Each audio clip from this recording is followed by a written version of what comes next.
Good afternoon, everyone.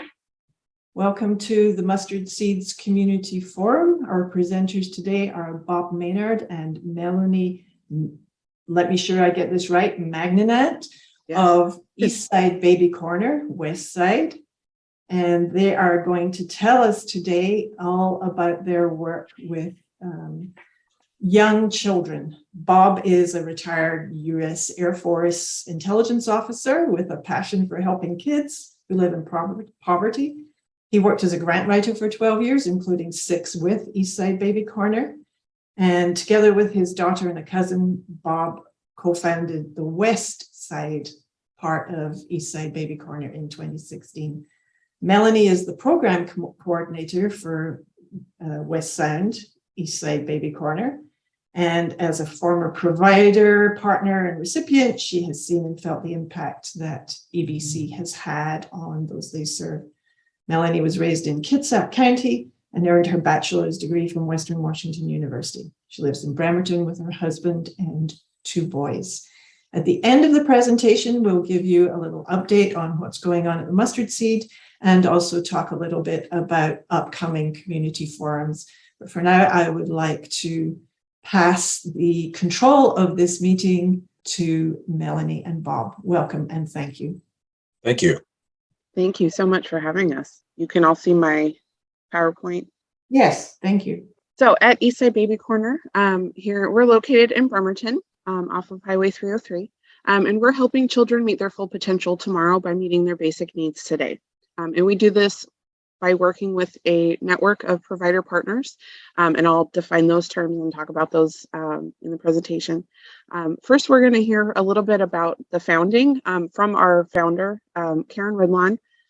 She founded Eastside Baby Corner in Issaquah in 1990, and so we're gonna hear from her about how and why she did that.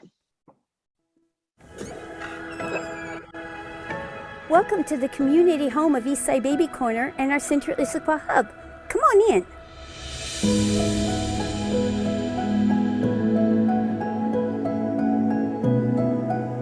Hi, I'm Karen Ridlon, and I founded Eastside Baby Corner in 1990 because when I worked as a pediatric nurse practitioner, the thing that was missing was the stuff.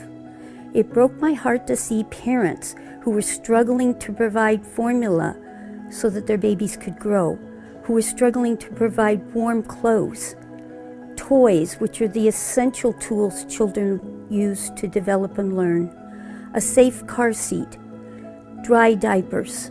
It broke my heart to see these parents not being able to provide these things. And the reason that is because if babies and children don't have these items, they aren't able to reach their full potential. And the reason that's so important is because one person, one child not reaching their full potential, we don't know what we've lost as a society and as a community. That child may have been the person to paint the most gorgeous picture, write the most beautiful play, find a cure for a disease that your family has, or maybe even just figure out how to fix your car when no one else could. So it's very important that every single child have what they need to reach their full potential. So I decided to gather the stuff the children needed. I reached out to family, friends, faith communities, schools, and providers to help me gather together what children needed. And it was an amazing response. And for the past 30 years, we have been coming together as a community to bring our talents, our treasures, our gifts to make sure that children have what they need to thrive, that they have a full tummy, a dry bottom, that they have warm clothes, a safe car seat, everything they need to be nurtured. And not only does this allow the child to reach their full potential, but it allows the parent to reach their full potential as a parent. It allows the provider to reach their full potential as a provider. It allows the community to reach their full potential. And it allows us all to join together as a community to bring children what they need to grow and thrive. Now, I wish that I could provide the names of everyone who's helped me in the past 30 years and list each one, but of course that would be totally impossible. I am grateful to each and every person, whether you came and filled a bag just once, or whether you've been coming back week after week for years and years, whether you've been repairing cribs or gathering things from your community to bring us donations. All of these things have worked together to make Eastside Baby Corner what it is. We're going to stop there because then she talks more about the amazing people who helped her start, including Bob. Did anybody see Bob? I saw Bob. Yeah.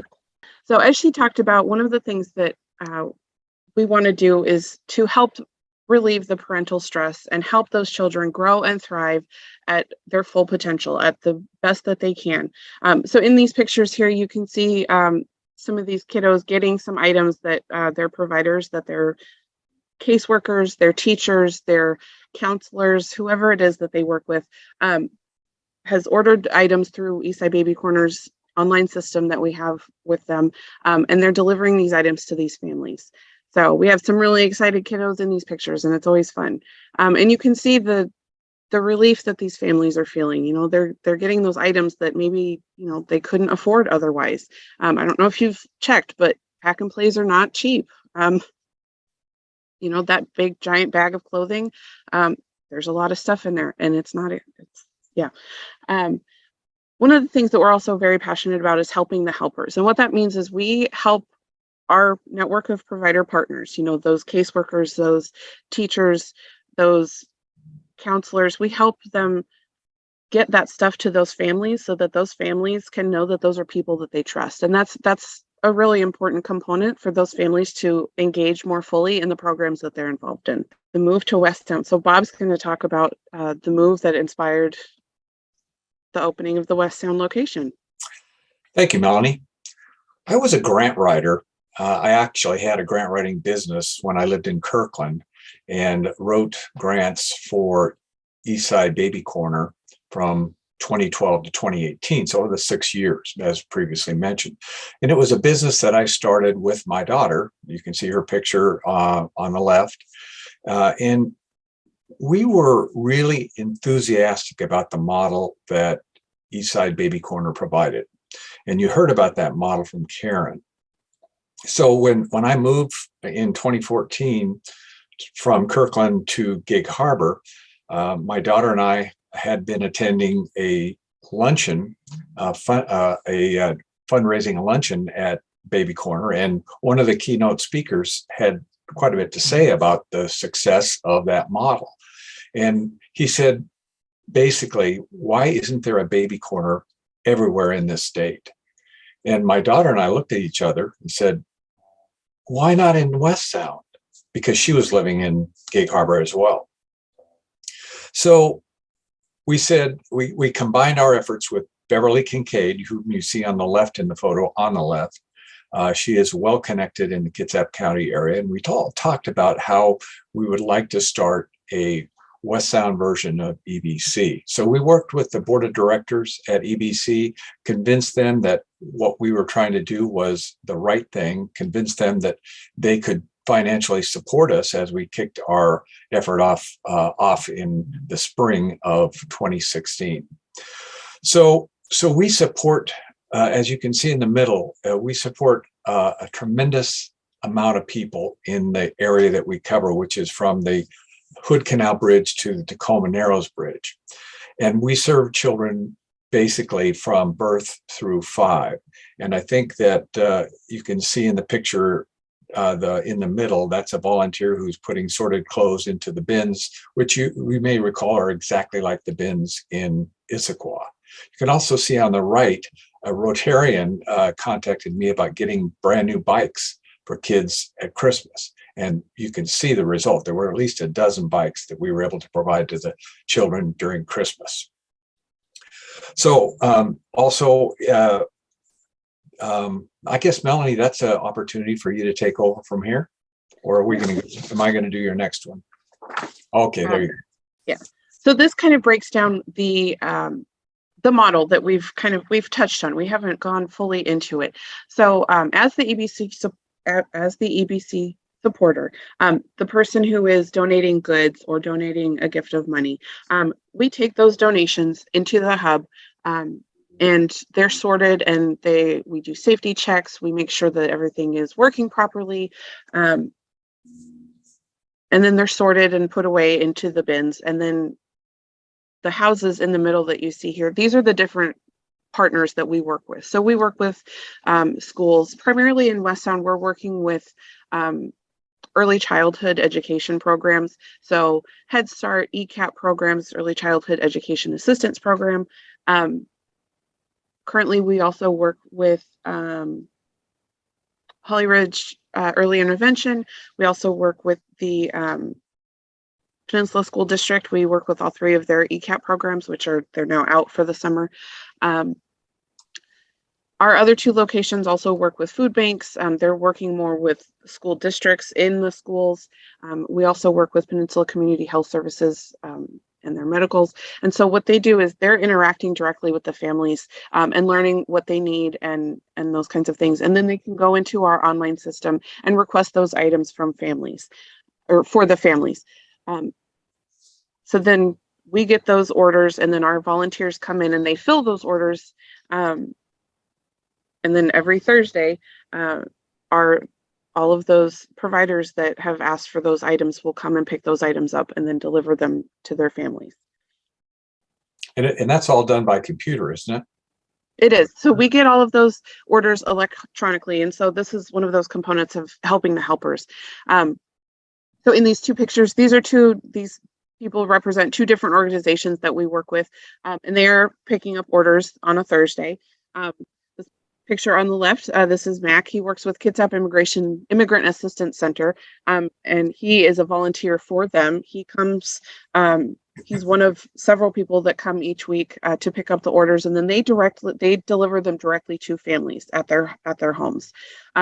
The two ladies in the picture on the right work with Olympic Education Service District 114, and they provide lots of different training opportunities and support to Head Start programs in the Kitsap area, as well as just lots of different training opportunities for different schools and all kinds of teachers. And so they're substitutes. I think they're both substitutes for the OESD, but one of the tasks that they do each week is they would come and pick up the orders and sort them by the site and then get them to the site so that they can go to the families. And so we receive about at least 500 orders each week. And so an order is a lot of different things. It is a package of wipes. It is a certain number of diapers depending on the size. Mac in the picture on the left is holding a bag of clothes and toys. We refer to this as a big bundle. And so they get about a week's worth of clothes in there. There's some toys in there that can help foster all the different areas of development, and also just give them, something fun. And so what our providers are telling us is that when their families are receiving the support from Eastside Baby Corner, it is not only is it helping relieve some of their stress, it's taking that monetary strain off of them. Diapers are expensive, formula is expensive, clothes, when you're trying to clothe a child that keeps growing, because they do that, that the clothes get more and more expensive, and it's hard to find them, at a decent price. And so this having Eastside Baby Corner provide those can take that strain off of the family. And so when that strain is off of that family, they're able to then more effectively and with an open mind engage with the program that they're enrolled in. So they're able to then talk with their Head Start teacher, or they can talk with their caseworker, with their housing program that they're enrolled in, and work on other things. That focus is off of trying to get their kids, clothes that fit. They can focus on other things as well. And so it's very, very effective, and we get a lot of we get a lot of praise and compliments from our providers because we take away some of that stress for their families. And so this slide shows all of our provider partners currently, and they all of, if they, sorry, totally lost my brain for a moment. So starting at the top, Kitsap Immigration Assistance Center, I kind of talked about them, as well as OESD 114. Kitsap Community Resources, we work with their Head Start, and as well as their housing program. YWCA, they do some amazing work. We have 3 of their sites. Peninsula Community Health Services, we service each of their medical sites except for Belfair. And then Holly Ridge Center, we work with they have birth to 3, so we have them. And I've also had some of their adult learning program, some of their participants in to help with some stuff and do some task modification and figuring out what accommodations the person would need. PSESD, we have one of their sites at the Women's Correctional Facility in Purdy. Kitsap Public Health District's Nurse Family Partnership Program was actually my first introduction to Eastside Baby Corner. Peninsula School District, so we are at each of their 3 locations. Bob, could you remind me please of the ECAPs that we serve in Peninsula School District? Sure, they're at Vaughn, Evergreen, and Artendale Elementary Schools. Thank you. Yeah. And then Agape and Scarlet Road, which are also in Kitsap. So overcoming challenges. So COVID definitely changed a lot of things for everybody. Certainly it has, one of the biggest impacts that we have seen is disrupted supply lines. At the beginning of COVID, finding size 5 and 6 diapers was a challenge, but we were able to keep our fulfillment rates up, and we amazingly, thanks to a lot of support from our community, through donations and through partnerships with different retailers, we've been able to keep our fulfillment rate at 97%. And it's actually, I believe in 2022, we've been maintaining at 98%. So we've gone up a little bit. So good for us. The picture in the middle here, we affectionately called this Mount Kayak. This was 1 week that they had over 150 orders, and that was a lot. That's a lot for them. They usually, at that time, they only had 2 drivers that were picking up and delivering orders. So I think they made 3 trips that day. And then the top picture on the left that was one of the coming out of COVID before we had the mask mandates lifted, but that was one of our larger volunteer shifts that we had on a Saturday. It was pretty exciting for us. All right, and here we have some really awesome pictures of different ways that you can get involved with Eastside Baby Corner. So one of the biggest ways is volunteering. Just coming and spending, Karen mentioned, even if you just come in once and fill a clothing bundle bag, that's a clothing bundle bag that you got to pick out clothes for 1 kiddo, and that's awesome. It's also just really fun. It's kind of like shopping. Hosting a drive is a really fun way that people can get involved.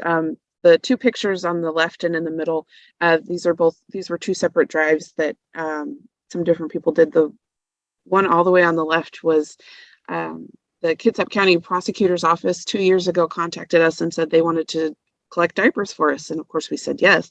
And so that was the first time that they did that for us, and they did it again this past year. So that was pretty exciting. And then in the middle, we've had a dentist's office collecting pajamas for us in the wintertime, which is amazing. That's always when we need, well, we always need pajamas, but that's when we need the big ones. And then this very last picture, we just ended our diaper derby on June 10th. And Swiftwater, which was the name of the horse for the Kiwanis Club of Gig Harbor, was the winner in the Preakness division with 10,389 diapers collected. And that was just amazing. Amazing. And that does not count the cash donations, correct? Correct. That does not count. I have not calculated the cash donations, but the cash donations, we can get about 4 diapers for every $1. And there was a good chunk of money. So I probably another 5,000 to 8,000 diapers that can be purchased with the money that was raised. So Melanie, may Yep. I comment a little bit about the Kiwanis Club? Please do. So when I moved here in 2014, here being Gig Harbor, I joined the Kiwanis Club because I thought they had a good mission. And so 2014 was before we opened up the hub in Bremerton. So even before we opened our doors, I got financial contributions from the Kiwanis Club of Gig Harbor. And today they continue to support EBC West Sound. They provide cash every year. They give us $5,000 to spend however we want on high need items. They provide batteries. Now, Melanie, can you talk about batteries for a second? Yeah, absolutely. So one of the things that we advertise that we need quite often is new and used toys. And when we get those used toys, sometimes they have batteries in them, sometimes they don't. And our other two locations are a lot bigger. They are serving children from birth up through age 12, as well as pregnant and nursing mothers, which we also serve pregnant and nursing mothers. But they are also serving probably double the amount of providers that we serve. And so we have 12 providers currently. They have at least double that. And so when they are getting donations, they do not check all of the batteries. They don't change the batteries. We have the amazing opportunity to do that because we have the support from the Gig Harbor Kiwanis purchasing batteries for us. And so one of the things that some of our shop guys do is they will always check the batteries and replace batteries in the toys. And so when those toys are going out to kids, they have new batteries in them. And that's something that's kind of unique to West Sound is that we have the opportunity to do that. And the Kiwanis Club of Gig Harbor is the organization that makes that possible. I believe it makes a huge difference in the attitude and the happiness of a child when they can get a toy that actually works straight out of the bag. Absolutely. So they also are good in providing diapers, donations in general.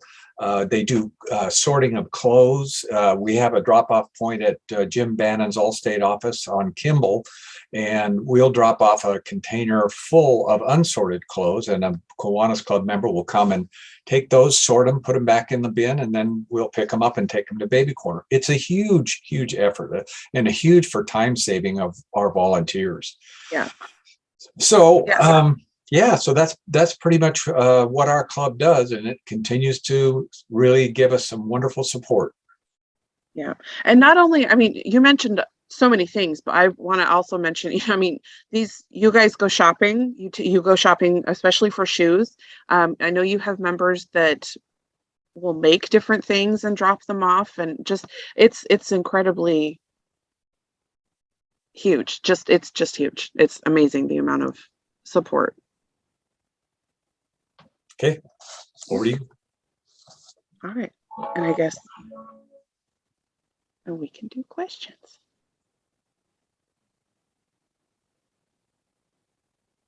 Maureen, did we have any questions in any of the chats? Well, Julie will probably come on with some questions on Facebook, but while she's looking at that, how do you caseworkers and teachers and these other providers find out about you? So a lot of it is it is outreach. And so currently we are at capacity for providers. It's something that we're working on. We're looking into finding a bigger space so that we can expand and take on more providers. It's our goal within the next 2 years to be able to do that and bring on more providers. We have a lot of examples already just because of, the Issaquah location has been running for 32 years now. And so we have some directions, and, I've been in the area and worked in the field long enough that I can look at who their providers are and say, okay, well, this is what is comparable in West Sound. And so we have lists going everywhere.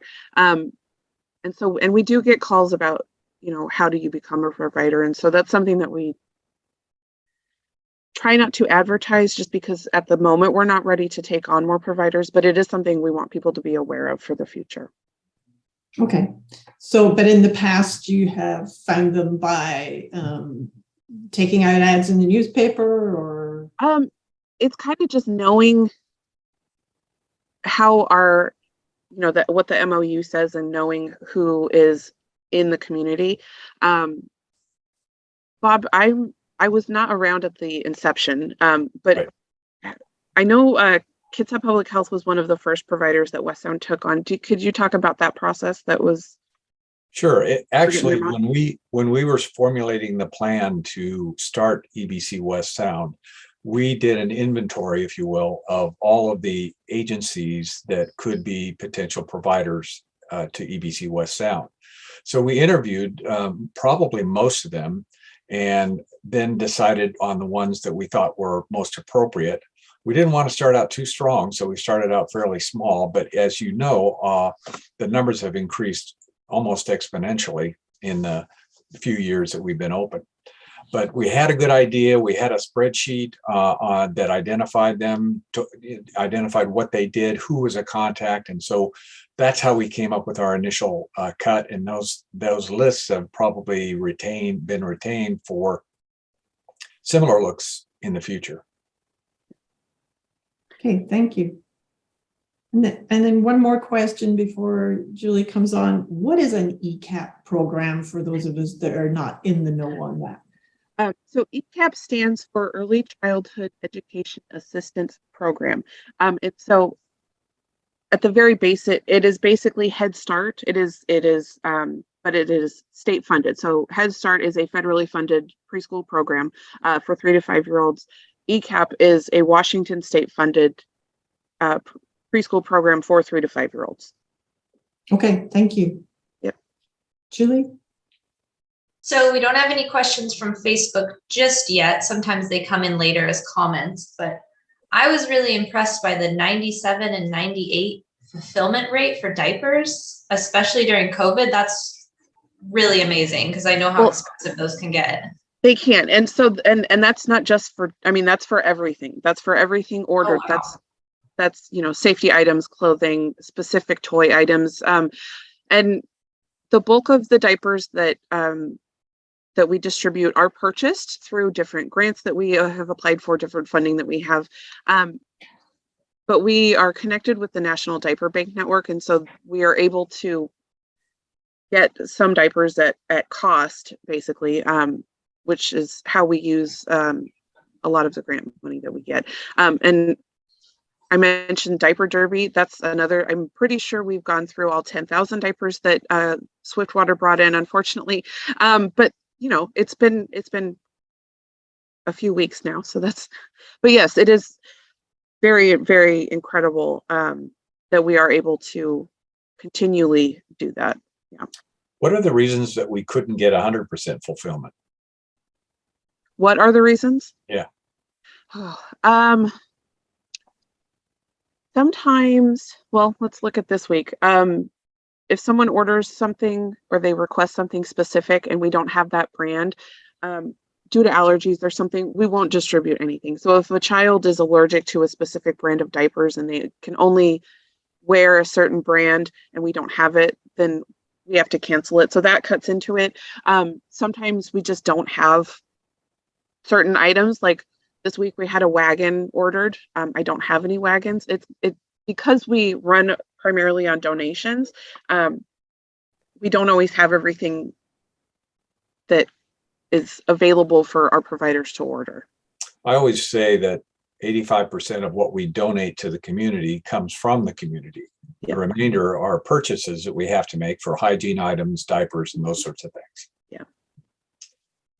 And how do you accept your donations? You accept gently used clothing? Yes. If someone wanted to donate a couple bags, do you have drop-off hours, things like that? We do, and it's all on our website. But yes, so we're open for donations on Wednesdays from 3 to 6, and then on Saturdays from 9:30 to 12. And locally. Yeah, that's what I was going to ask. On the and local, yeah. Where can we donate? Yeah, locally, the only real confirmed drop-off spot we have is Jim Bannon's Allstate office on Kimball. And I also take a lot of calls from people out on the KP who have something to donate. I've established quite a network out there. And so people will call me and say, can you pick this up? Absolutely. So I'll run out and do that. So if you hear of anybody who has donations out on the KP, let me know and I'll come pick them up. And if people have, bigger items, or just they need an alternate, you can always email me and we'll always figure something out. Okay. And I know we just finished the diaper derby. We were excited to partner with you guys on that. Do you have any events coming up? Not any that are, well, I mean, we always have things coming up. Currently, we don't have any drives going in our area, although if anybody would like to run one, please let me know. We can make that happen. The next big one I would say is our pencils and pants. That'll be our next drive push that we'll do, getting ready for back to school. So end of July, beginning of August is when we start to see those start to come out. We try to think, 3 or 4 weeks ahead of when we actually will need a lot of those items. What else? What else do we have going? What's else? I think that's our big one. Yeah. Summer is kind of it's a little bit calmer just because most of our school-based programs are out for the summer. So our orders tend to be a little bit calmer. So this is going to be our big push for getting back into the community, hopefully doing community events and interacting and stuff. So that's what our big ones are. So as we are engaging in community events, we'll make sure and put those on our Facebook and on our website. Okay, thank you. Just before we go, I'd like to mention our upcoming community forums. On 7th of July, we have Kathy Williams from the Key Peninsula Historical Society, and she's going to talk about the work they do and the background of that society and share some of their highlights. They have lots and lots of photographs and documents from the very beginning of the Key Peninsula settlement by Caucasians. And then on the 21st of July, we have Kelsey Asatarov of ADRC, and her department is caregiver support. So she'll be talking to us about that. So if there's no other questions, I would really like to thank Melanie and Bob for giving us their time and giving us all this great information. And we will make sure that your contact information is prominently displayed both on Facebook and on YouTube so that people can get a hold of you if they want to. Awesome. Thank you. Thanks for having us here. Thanks very much. Thank you Bye. so much.